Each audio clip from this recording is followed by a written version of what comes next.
Welcome to the debate.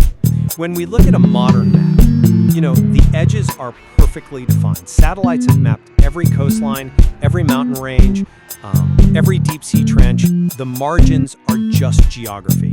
Right. They are quantified, charted, and entirely predictable.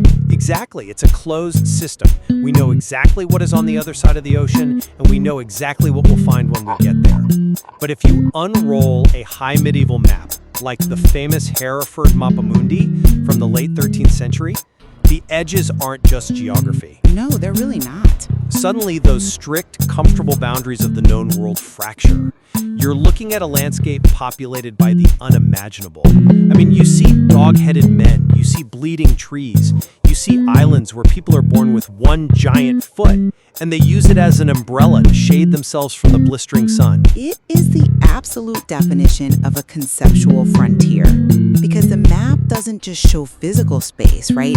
It illustrates the extreme limits of the human imagination and the natural order itself. It shows you where the rules of reality start to bend. Exactly. And today we are exploring the fascinating cognitive and cultural landscape of the High Middle Ages through the early modern period. Specifically, we are looking at how European naturalists, theologians, and travelers documented the marvelous and the preternatural, the wonders of the world. Which forces us to ask a really profound central question. It does. And the question is this.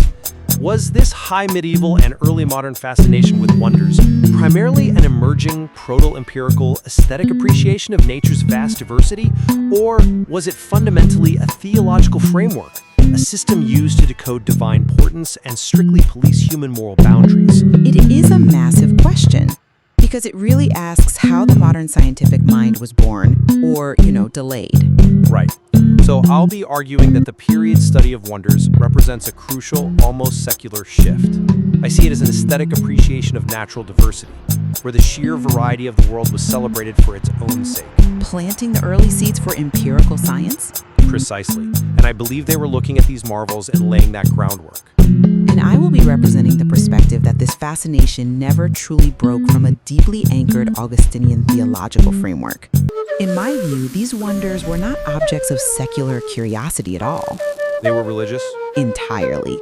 They were moral allegories and divine signs designed to demonstrate God's omnipotence, and sometimes his terrifying wrath. Okay, let's lay out our positions so we know exactly where we stand.